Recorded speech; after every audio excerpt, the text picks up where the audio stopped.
Hi everyone, and welcome to Follow Your Heart here on the Natural Parent Magazine. I'm Cullen, talking about sleep today, and a really important topic, one that we need to talk about, and that is bed sharing. We know that breastfeeding is more likely to carry on for longer durations when mothers are comfortable with bed sharing. We also know that mums who are bed sharing sleep better overall. Now, I know there are some of you that have brought your little one into bed and say, no, I sleep terribly when my little one is in bed with me.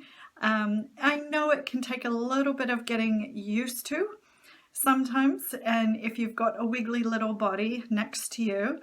But, we've got issue 37, which if you haven't gotten your copy yet, make sure to get your copy of issue 37. But there's a really great article summarizing a bunch of this by Tracy Gillett in there from Raised Good, and you'll want to check out that article. So here's what we know, that if it's done safely, minimizing the risks, that there is absolutely no harm in bed sharing, okay? So we do need to minimize all the risks. Just like when you go in the car, we can't guarantee that if you get in an accident, your child will, not be injured or not be killed.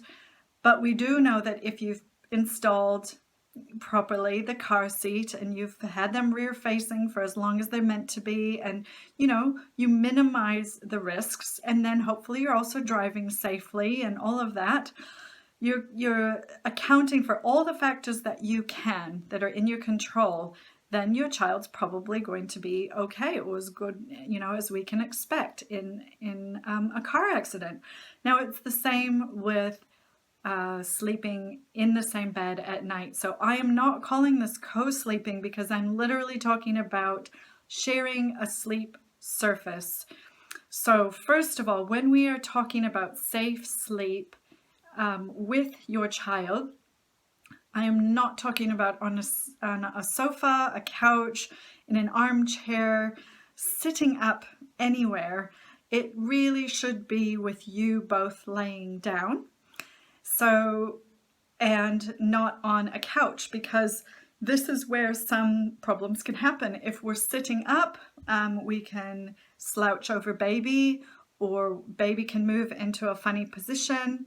If we are falling asleep on a couch, and this is particularly true if you're not a breastfeeding mom, and your grandma or dad or even something like that, we don't want you falling asleep on couches or chairs in places that are not safe.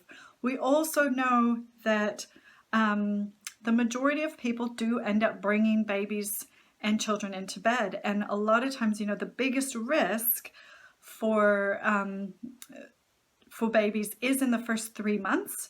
So we really need to go into parenting right from day one, knowing how to bed share safely. So I've had consultations with moms who are so terrified to bring their baby into their bed that they're trying to kind of stay awake and sit up in a chair or sit up in their bed and feed their baby. And to be honest, that is much more concerning than if we just planned for safe bed sharing. So of course the most risk is in the earlier months, because your baby is adjusting to life outside the womb.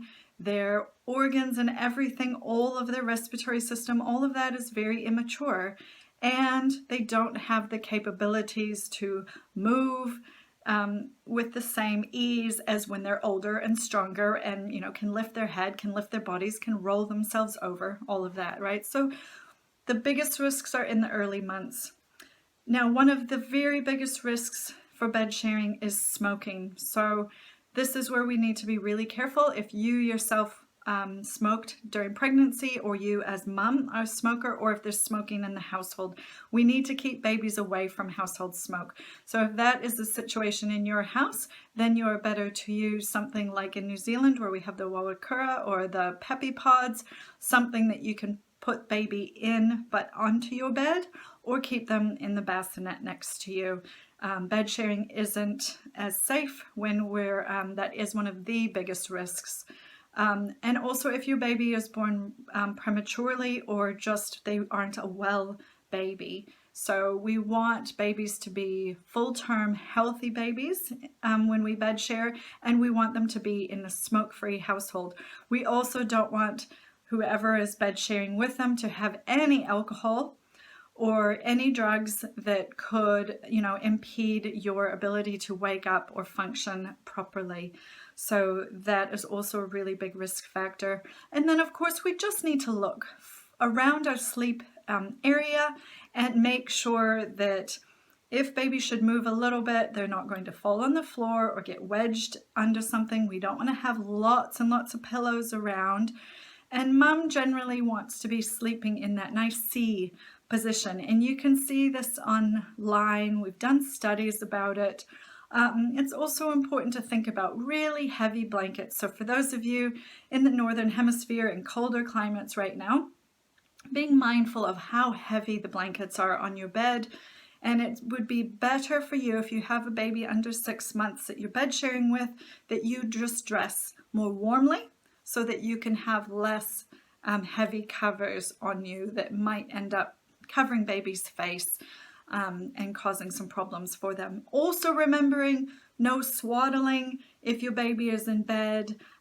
Their arms need to be 100% free, so think about what they're dressed in, and if you're covering all those things, then you are very, very safe to bed share. And, we just need to work on minimizing those risks.